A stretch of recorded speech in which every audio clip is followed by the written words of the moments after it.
Olá pessoal, eu sou o professor Renato. Hoje nós vamos tratar aqui de um assunto bem interessante, que é a educação de jovens e adultos.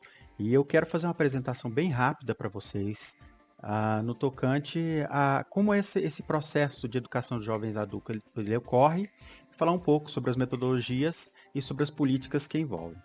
Vou fazer também uma breve revisão do que a gente viu na aula anterior e vamos lá. Vocês podem acompanhar comigo aí, tá bom?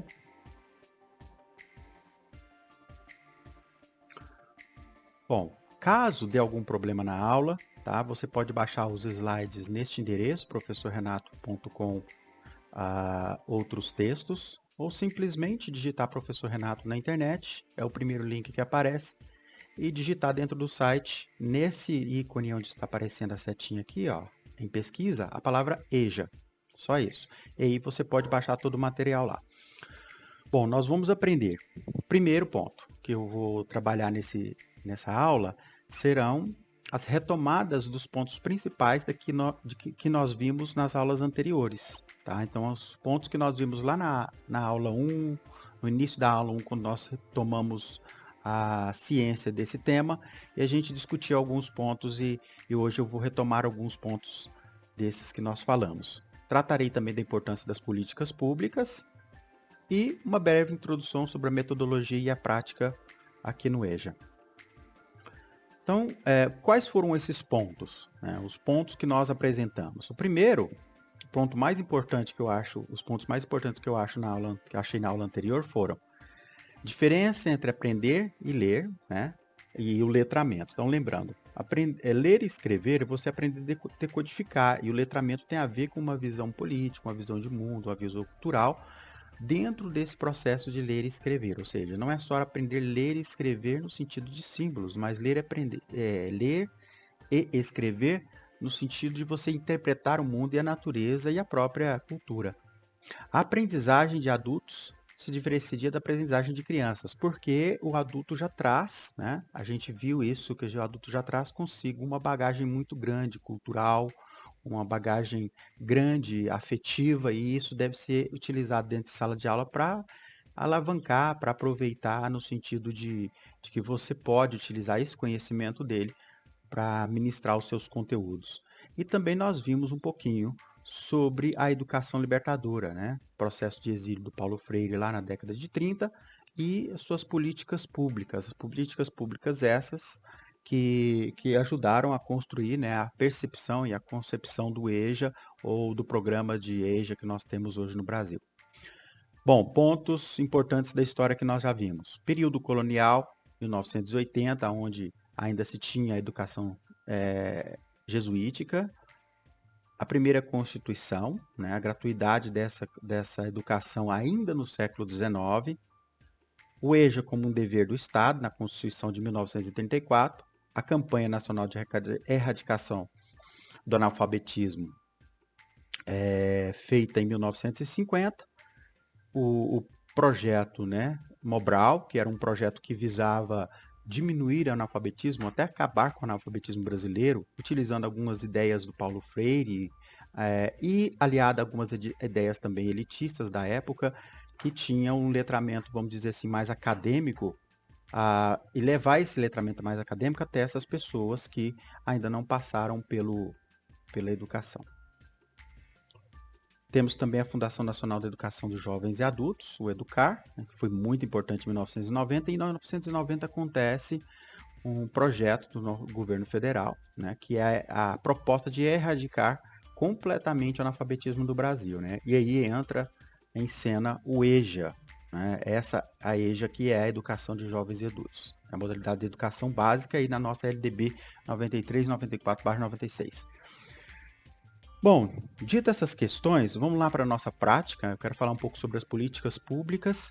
E nas políticas públicas nós vimos aqui como acontece, né, dentro do Brasil esse processo de letramento. Nós temos alguns professores, alguns projetos envolvidos, e eu quero indicar esse link, esse site aqui, esse vídeo para vocês, é um vídeo do Repórter Record. Eu vou passar aqui para vocês. Profissão repórter, na verdade, falando do analfabetismo. tá? Nós vamos assistir até 2 minutos, né? Vocês vão assistir até 2 minutos e depois a gente vai passar para a próxima etapa, que é entender um pouquinho desse processo em Goiás.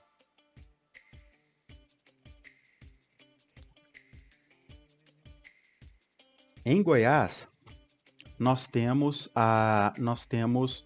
essa curva vamos dizer assim, de aprendizagem, né? Onde o aluno sai do analfabetismo e passa a ser alfabetizado e ter um letramento dentro da proposta do Estado. Então você vai perceber aqui por que é importante, né, o nosso processo de educação aqui no nosso estado de Goiás. Só no nosso estado existem mais de 300 mil pessoas que não passaram pela educação básica, que não têm acesso à educação e que não foram alfabetizadas.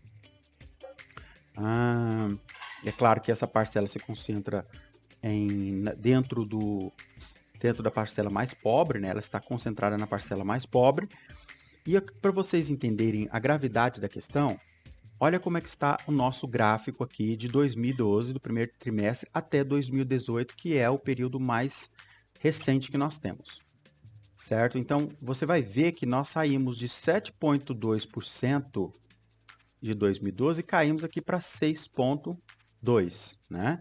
Agora já no primeiro trimestre. Então, essa necessidade, ela é uma necessidade muito emergente, né? Ela precisa melhorar, nós precisamos melhorar o processo e a qualidade da educação no Brasil, principalmente no estado de Goiás agora.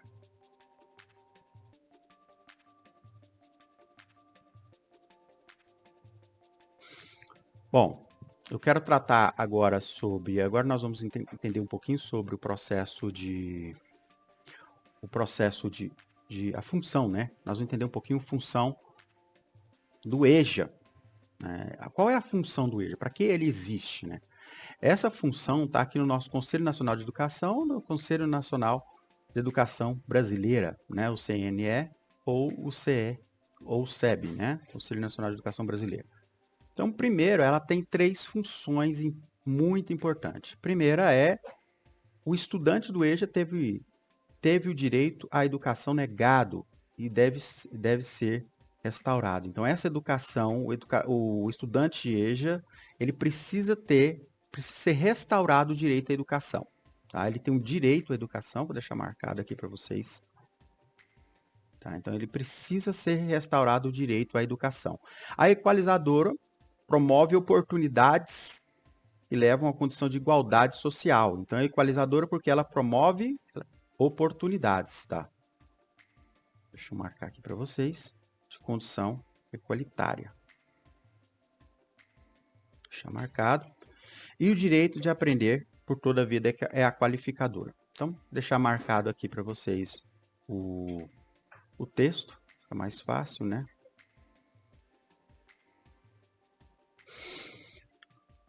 E por último, eu quero tratar aqui um pouquinho, eu quero falar um pouquinho das metodologias e a didática que a gente atravessa, né, no processo e como isso afeta a vida do professor e afeta a vida do aluno.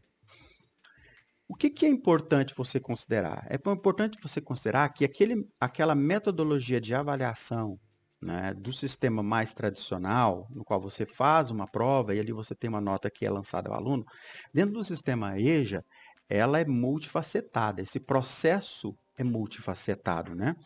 E você precisa entender o processo de vida do aluno, ou seja, ele precisa aprender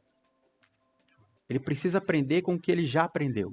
Ou seja, todo aquele processo que ele vivencia, né, no cotidiano dele, ele pode utilizar o conhecimento que ele vai aprender no curso do EJA, dentro do letramento, para melhorar ainda mais as relações sociais. Então, eu vou deixar aqui para vocês. Tá? Então, deixei bem claro, gente, aqui, ó. Deve-se considerar o fato de que o trabalhador trabalha com grupos sociais desfavorecidos economicamente. Nem sempre, ou seja, quase nunca, né, tem pouco acesso à tecnologia. Então, se você pedir para o aluno fazer um trabalho que ele tem que fazer uma modelagem em 3D, tem um supercomputador, um super celular, isso aí não vai ser possível. É necessário aplicar as metodologias de desenvolvimento dentro de sala de aula.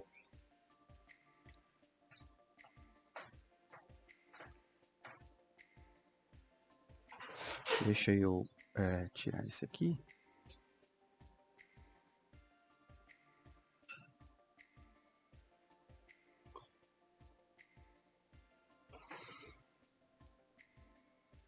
Bom, coloquei também um pouquinho esse destaque aqui, né? Antes de planejar, é necessário descobrir onde estamos, ou seja, conhecer o terreno onde você pisa.